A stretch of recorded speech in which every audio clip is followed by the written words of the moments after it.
तो क्या हाल है आप सभी की। उम्मीद करते हैं सब अच्छे होंगे, सब बढ़िया होंगे, अपने अपने घर पर मौज काट रहे होंगे। तो देखिए जिस तरह से लोग यहाँ पर ऑनलाइन की तरफ इतने ज़्यादा मूव हुए, तो यहाँ पर जो चोरी का तरीका है, डकैती का तरीका है, वो भी यहाँ पर बदला है। पहले क्या होता था डकैती कि लोग यहाँ पर पैसे निकाल कर बैंक से निकाल कर लेके जा रहे हैं, बाज़ार में जा रहे हैं और किसी ने छीन लिया और भाग गए। और कभी कभी यहाँ पर बैंक में डकैती हो जाती है, कभी कभी यहाँ पर लूटपाट हो जाती है, घरों में चोरी होती है। लेकिन अब यहाँ पर लोग घरों में पैसा रखते नहीं हैं, सारा बैंक में रखते हैं और बैंक की जो सुरक्षा है वो भी काफ़ी ज़्यादा खतरनाक हो गई है। तो इसी वजह से यहाँ पर इस तरह की जो चोरियाँ हैं वो तो अब ज़्यादा नहीं हो रही है, लेकिन यहाँ पर जो चोर है उन्होंने कहीं ना कहीं से इंतजाम करना ही है चोरी करने का। तो यहाँ पर जो चोर है उन्होंने यहाँ पर साइबर क्राइम का अपना लिया है रास्ता। अब देखिए साइबर क्राइम में यहाँ पर बहुत सारी चीज़ें आ जाती है, जैसे कि एटीएम कार्ड के साथ फ्रॉड करना, यूपीआई के ज़रिए फ्रॉड करना,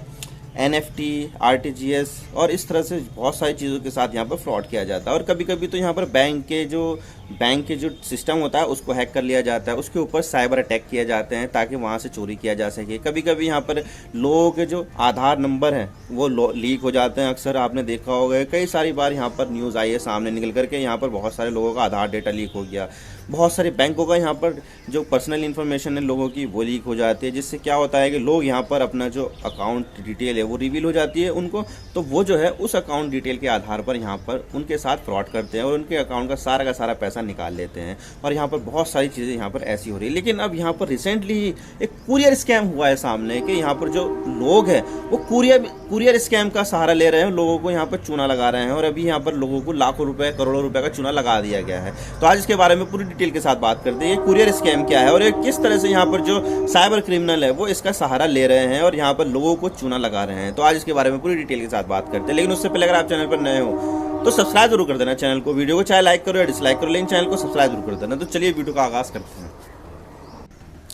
तो देखिए हम यहाँ पर अक्सर जो पुलिस है या फिर सरकार के जो ऑफिशियल्स है उससे हम यहाँ पर खास तौर से डरते हैं कि यहाँ पर अगर कोई सा मामला हमारे अगेंस्ट चले जाता है तो यहाँ पर हमें बहुत ज़्यादा डर लगता है कि अब क्या होगा, अरे यहाँ पर ये हो गया, मेरा क्या होगा, मुझे तो अरेस्ट कर लिया जाएगा। पुलिस पे भी मामला चला जाता है तो लोग यहाँ पर पुलिस से भी बचते हैं, या फिर ईडी से, इनकम टैक्स डिपार्टमेंट से, सीबीआई के पास चले जाए कोई सा केस, तो यहाँ पर लोगों को डर लगता है। तो इसी डर का फ़ायदा उठाकर ये जो फ्रॉडस्टर है यहाँ पर लोगों को चूना लगा रहे हैं। वो किस तरह से मैं आपको बता देता हूँ कि यहाँ पर ये जो फ्रॉडस्टर है वो यहाँ पर फ़ोन के ज़रिए ऐसा करते हैं और ये बताते हैं कि भाई मैं यहाँ पर पुलिस एजेंट बात कर रहा हूँ, मैं यहाँ पर जो कस्टम का एजेंट है, कस्टम ऑफिशियल है वो बात कर रहा हूँ और आपका यहाँ पर पार्सल रखा हुआ है,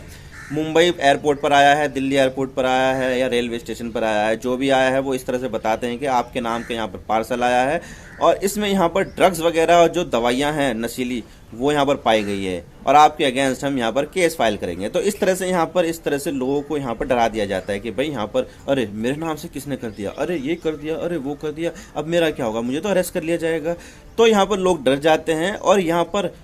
अपने आप को बचाने के लिए पैसा ऑफर करते हैं कि भाई यहाँ पर ये जो है मामला मेरे खिलाफ ना हो, मुझसे पैसे ले लो लेकिन ये मामला जो है ना आगे मत बढ़ाओ ये।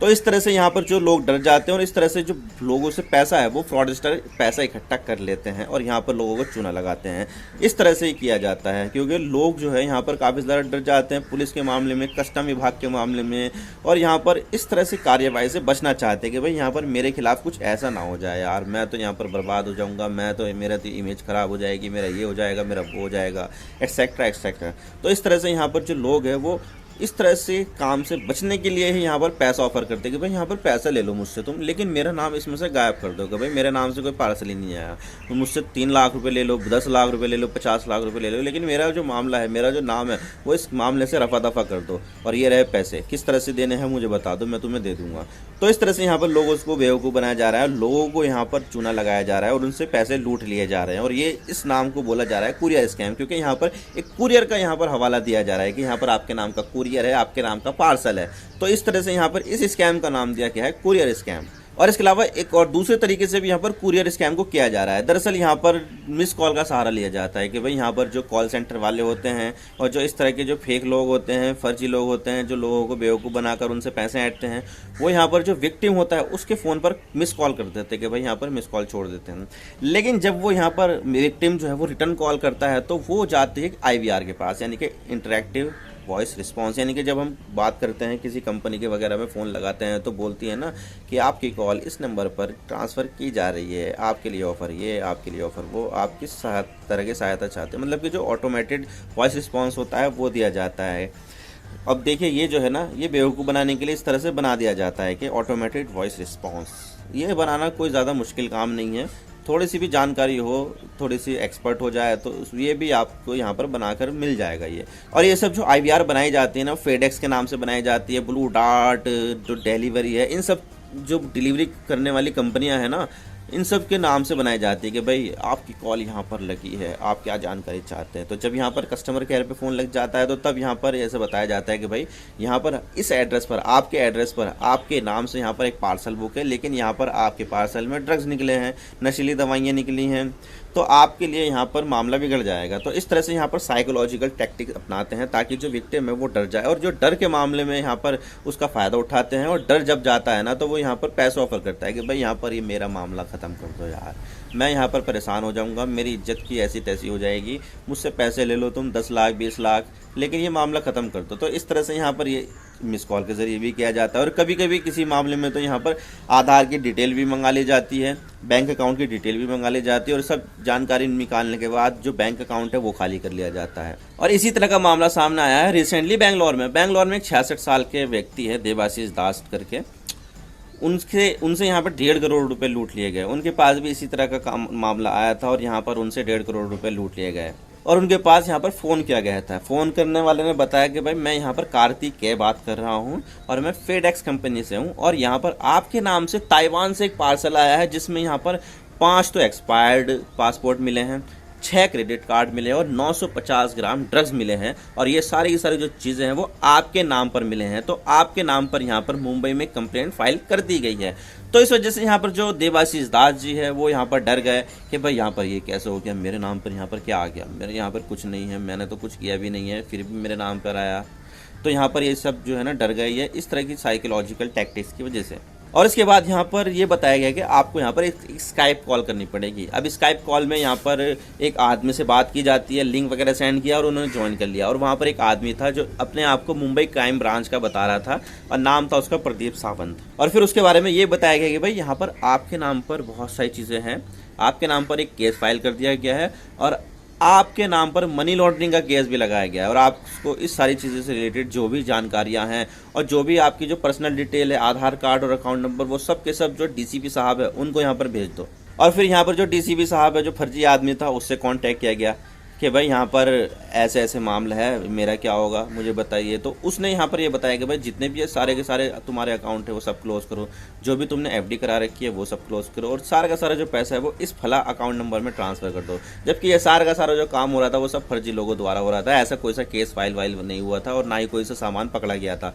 वो सारा का सारा यहाँ पर चूना लगाया जा रहा था। और यहाँ पर उन्होंने 1.5 करोड़ रुपये पंजाब नेशनल बैंक का एक अकाउंट था उसमें यहाँ पर ट्रांसफ़र कर दिया कि लो यहाँ पर मुझसे ये पैसे ले लो। जितने भी उसकी सेविंग वगैरह रहती 1.5 करोड़ रुपए की, वो सारे के सारे यहाँ पर उस बंदे के पास ट्रांसफ़र कर दी गई और बोला कि भाई यहाँ पर ट्रांसफ़र होने के आधे घंटे के बाद 40 मिनट के बाद हम यहाँ पर आपको कांटेक्ट करेंगे। लेकिन जैसे ही उनके पास पैसा आया उसके बाद यहाँ पर उन्होंने रिस्पॉन्ड करना ही बंद कर दिया, नंबर ब्लॉक कर दिया और यहाँ पर कुछ आया ही नहीं है। यानी कि यहाँ पर पैसा मिलने के बाद वो रफू चक्कर हो गए और इस तरह से यहाँ पर हमारे सामने आया कुरियर स्कैम। और ये जो सारे के सारे जो स्कैम हो रहे हैं उसको लेकर यहाँ पे जो बैंक ऑफिशियल्स हैं और जो पुलिस है वो लोगों को वार्न कर रही है कि भाई इस तरह से यहाँ पर जो है इनके चक्कर में पड़ना ही नहीं है। और अभी तक यहाँ पर 250 से भी ज़्यादा इस मामले के केस सामने निकल कर आए हैं जो पुलिस में रजिस्टर हुए हैं। जो पुलिस में रजिस्टर नहीं हुए हैं उनका तो पता ही नहीं है कितना होगा, लेकिन बताया जा रहा है कि यहाँ पर बहुत सारे केस है और ये सब चीज़ें जो है वो काफ़ी ज़्यादा आगे बढ़ रही है और ये राइज पर है, यानी कि बहुत ज़्यादा तेज़ी के साथ बढ़ रही है। लेकिन सवाल ये आता है कि भाई इन सब चीज़ों से बचा कैसे जाए। तो सबसे पहले मैं आपको बता दूं कि बचने के लिए जो आपके पास कोई सा भी OTP आता है वो किसी को बताना ही नहीं है, ना ही कोई सी यहाँ पर आधार डिटेल किसी को बतानी है, ना ही बैंक अकाउंट की डिटेल बतानी है और ना ही किसी तरह की कोई सी भी बैंक से रिलेटेड सामान बताना है, कोई सी भी चीज़ें नहीं बतानी है। यानी कि यहाँ पर अपने आप को यहाँ पर सेव करने के लिए अपनी कोई सी जानकारी जो है किसी को दो ही मत, यानी कि जिससे आपको लगता है कि यहाँ पर फ्रॉड होने के चांसेस है, मत दो यार, किसी को देने नहीं है। और OTP तो आपके खुद के लिए ही होता है, किसी और के लिए नहीं होता है। तो OTP तो कतई नहीं देने चाहिए, ना ही कभी आधार नंबर किसी को देना चाहिए, अकाउंट नंबर किसी को देना चाहिए, यानी कि कुछ नहीं देना चाहिए किसी को भी। यहाँ पर अपने आप को सारी चीज़ें सेव करनी चाहिए। और कोई भी यहाँ पर आपको फ़ोन करे कि भाई मैं यहाँ पर फला आदमी बोल रहा हूँ, पुलिस से बात कर रहा हूँ, कस्टम से बात कर रहा हूँ, CBI से बात कर रहा हूँ, ED से बात कर रहा हूँ, कोई से भी यहाँ पर फ़ोन पर जानकारी हो तो किसी को भी मत दो। उसको फ़ोन ही काट दो यहाँ पर, और इसके बारे में अगर हो सके तो साइबर पुलिस में यहाँ पर अपनी कंप्लेंट फाइल कर दो कि भाई ऐसे ऐसे फला आदमी यहाँ पर ऐसे मुझे प्रेटेंड कर रहा है और यहाँ पर फ्रॉड होने के चांसेस ज़्यादा है मेरे साथ। और यहाँ पर आपके पास अगर किसी तरह की कोई कॉल आए जो सस्पिशियस नंबर हो या फिर कोई मिस कॉल आए तो उस पर कभी रिटर्न करना ही नहीं है। और इस तरह से यहाँ पर जो चीज़ें हैं वो आपके साथ धोखाधड़ी साबित हो सकती है, तो कभी भी यहाँ पर जो मिस कॉल आए वगैरह कॉल बैक करनी नहीं है उस पर। और अगर कभी यहाँ पर आपके पास किसी तरह की कॉल आती है बैंक से रिलेटेड तो सारी की सारी चीज़ें सारी की सारी वेरीफाई करनी चाहिए, रीचेकिंग करनी चाहिए कि यहाँ पर ये बंदा है भी या नहीं, और यहाँ पर क्या मैं इसको जानता हूँ, कौन सी ब्रांच से बात कर रहा है, ये इसका एम्प्लॉयमेंट नंबर क्या होगा और ये किस डिपार्टमेंट में है। सारी की सारी चीज़ें देखनी चाहिए और जो नंबर है वो भी चेक करना चाहिए कि भाई ये लेजिटिमेट नंबर है या नहीं है बैंक का, तो ये चीज़ें देखनी चाहिए आपको। और अगर आपके पास कोई सा भी टेक्स्ट मैसेज आया या फिर कोई व्हाट्सएप मैसेज आया जिसमें कोई ना कोई सा एक इंटरनेट का लिंक होगा तो उसके ऊपर कभी खोलना ही नहीं है। अगर आप वहाँ पर खोलोगे तो आपके फ़ोन में या फिर कंप्यूटर में, लैपटॉप, टैबलेट में आपके अंदर एक मालवेयर आ जाएगा, और जो मालवेयर होगा वो सारी की सारी जो डिटेल है वो आपकी चुरा लेगा और स्कैमस्टर के पास भेज दिया जाएगा। और सारी की सारी डिटेल अगर उसके पास चली गई तो समझ लीजिए कि आपका जो अकाउंट नंबर है वो सारे का सारा ख़त्म हो जाएगा, सारे के सारे पैसे यहाँ पर डूब जाएंगे और ये सारे के सारे जो पैसे हैं वो सब के सब ये लूट लेंगे। तो इस तरह की जो सस्पिशियस लिंक होते हैं इस पर क्लिक ही नहीं करना चाहिए। तो ये सब चीज़ें जिससे यहाँ पर बचा जा सकता है अगर इन सब चीज़ों को फॉलो किया जाए तो आप यहाँ पर इंटरनेट सेफली तरीके से इस्तेमाल कर सकते हो। तो यहाँ पर अगर आपके सामने कोई सा भी ऐसा केस आए तो साइबर पुलिस को यहाँ पर तुरंत इन्फॉर्म कर दो कि भाई यहाँ पर ऐसे ऐसे फला आदमी जो है मुझे लूटने की कोशिश कर रहा है। आई होप आपको सारी बातें समझ में आ गई हो। अगर वीडियो थोड़ा सा भी पसंद आए तो लाइक कर देना और डिसलाइक कर देना, लेकिन चैनल को सब्सक्राइब जरूर कर देना। आपके एक सब्सक्रिप्शन से हमें आगे कंटेंट बनाने की मोटिवेशन मिलती है। Thank you for watching. I really appreciate you precious time. God bless you all. Now signing off.